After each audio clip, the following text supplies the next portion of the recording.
नमस्कार. आजच्या अत्यंत उपयुक्त अशा व्हिडिओमध्ये आपल्या सर्वांचं स्वागत करतो.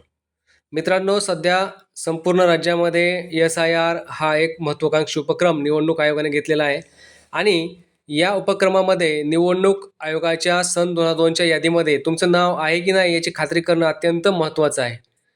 ही खात्री करण्यासाठी तुमचं 2002च्या मतदार यादीत नाव आहे की नाही कसं शोधायचं याविषयीची सविस्तर माहिती आज मी या व्हिडिओमध्ये देत आहे. सर्व मतदार बंधू भगिनींचा विचार करून आजचा हा व्हिडिओ खूप मेहनतीने बनवत आहे. कृपया आपण सर्वांनी हा व्हिडिओ आपल्या सर्व मित्रमंडळीपर्यंत पाठवायचा आहे, सर्व मतदारांपर्यंत पोहोचवायचा आहे, जेणेकरून त्यांना त्यांच्या आईचे, वडिलाचे किंवा आजी आजोबांचे नाव त्यांच्या मतदार यादीमध्ये त्यांचा मतदारसंघ समजेल, त्यांचा अनुक्रमांक समजेल, या दृष्टीने अत्यंत महत्त्वाचा हा व्हिडिओ आहे. त्यासाठी तुम्हाला तुमच्या मोबाईलमध्ये कोणतंही एक ब्राउझर ओपन करा. शक्यतो गुगल क्रोम नावाचं एक ब्राउझर असतं, त्याच्यामध्ये ते तुम्हाला ओपन करायचं आहे.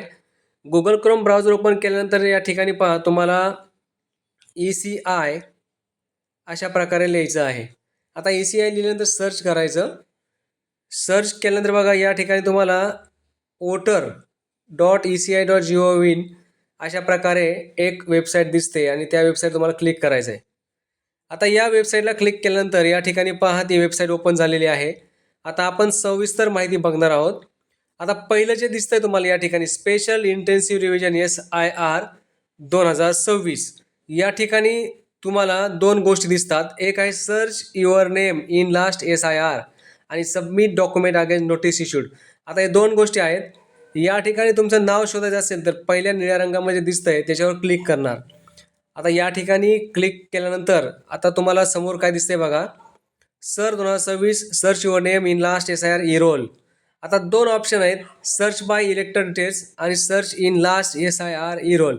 आता पहा या ठिकाणी तुम्हाला इलेक्टेड म्हणजे काय मतदाराचं जे मतदाराची माहिती जी आहे ती माहिती आपण या ठिकाणी पाहू शकतो आणि दुसरं जे ऑप्शन आहे ते आपण नंतरच्या काही मिनिटानंतर पाहूया.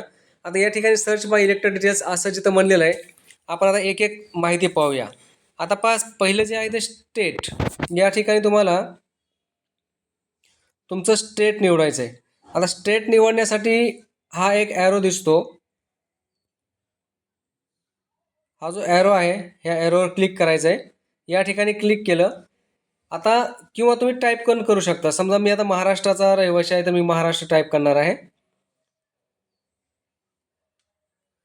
महाराष्ट्र. या ठिकाणी पण महाराष्ट्र टाईप केल्यानंतर पुढे इथे सिलेक्ट करायचं आहे महाराष्ट्र.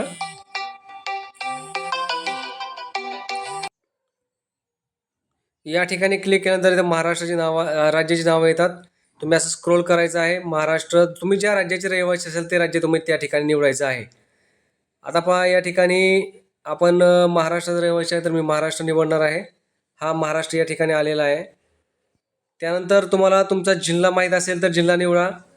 नंतर असेंब्ली कॉन्स्टिट्यूशन कोणती आहे 2002 मध्ये ते तुम्हाला निवडावं लागेल. या ठिकाणी पहा महाराष्ट्र निवडल्यानंतर या ठिकाणी वेगवेगळी नावं येतात.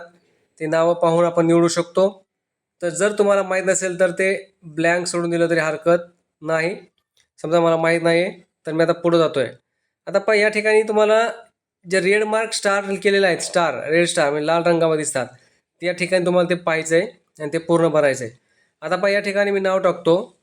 माझ्या वडिलाचं नाव मी शोधतोय. आता हे नाव टाकल्यानंतर मला पुढं काय करायचं आहे, सर्च या बटनावर जायचं आहे. सर्च बटनावर जाण्या अगोदर ते कॅप्चा दिलेला आहे, तो कॅप्चा बघा, तो भरायचा आहे जसा तसा.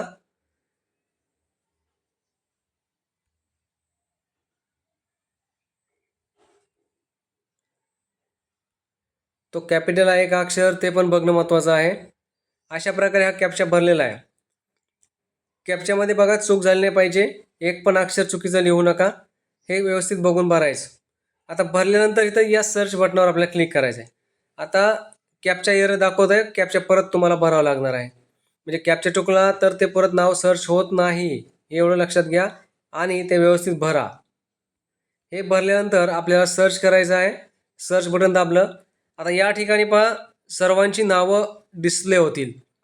पहा इथं खाली नावं आलेले आहेत. नावं खाली पाहायचे आहे. जे नाव आपण टाकलंय ते नाव आपण शोधत आहोत. मराठीमध्ये पण काही नावं येतात. इंग्लिशमध्ये पण आले असतील काही नावं. अशा प्रकारे वेगवेगळ्या भाषेमध्ये आपल्या नावं येत असतात. या ठिकाणी मी टाकलेलं आहे. आता मी माझं नाव शोधतोय. पाहूया बरं आता आपण नाव कुठपर्यंत आहे. अशा प्रकारची नावं तुम्हाला येतील. किमान 100 नावं येतात आणि त्याच्यामध्ये आपलं नाव शोधावं लागणार आहे. आता पहा, या ठिकाणी नाव अजून दिसत नाही आहे. मी शोधतोय. सगळी नावं सारखीच आहेत, पण अजून माझं नाव या ठिकाणी आलेलं नाही. त्याच्यामुळे मी नाव शोधतोय.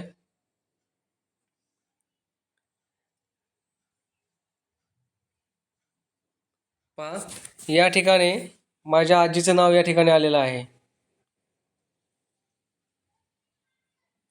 या ठिकाणी माझ्या आजीचं नाव आलेलं आहे. ननवरे सुमन विठ्ठल, ननवरे विठ्ठल, ऑदर, महाराष्ट्र, पुणे 225 हवेली, चिंचवड असं म्हटलेलं आहे. परंतु तिथे एक नाव आता माझं सस्पेन्स आहे.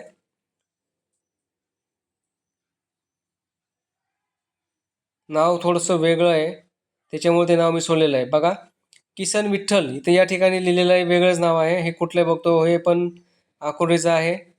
मला धाराशिवमधलं पाहिजे, त्याच्यामुळं मी परत नाव चेक करतो. बघा, या ठिकाणी माझं नाव मिळालेलं नाही आहे. म्हणजेच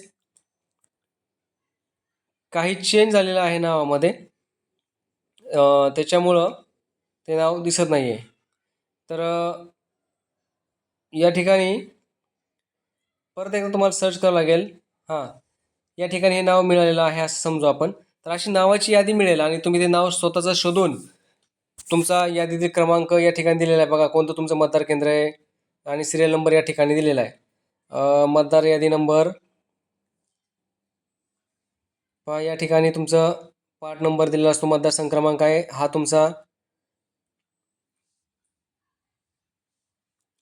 या ठिकाणी तुमचा अनुक्रमांक असतो आणि हे केंद्र तुमचं मतदारसंघाचं नाम नंबर कोणता आहे तो दिलेला असतो. तर अशा प्रकारे तुम्ही तुमच्या आई वडिलांचं नाव किंवा आजी आजोबांचं नाव शोधून ठेवू शकता, जेणेकरून तुम्हाला तुमचे सर्व माहिती अपडेट करण्यासाठी किंवा मॅपिंग करण्यासाठी उपयोगी पडेल. विशेषतः ज्या मुली लग्न करून दुसऱ्या गावी गेले असतात त्यांच्यासाठी हे अत्यंत महत्त्वाचा व्हिडिओ आहे. त्यांची माहिती कशी शोधायची हे तुम्हाला मी या ठिकाणी दाखवलेलं आहे. जर काही अडचण आलीच तर नक्कीच संपर्क करू शकता. अशाच एका व्हिडिओमध्ये पुन्हा एकदा भेटूया. धन्यवाद.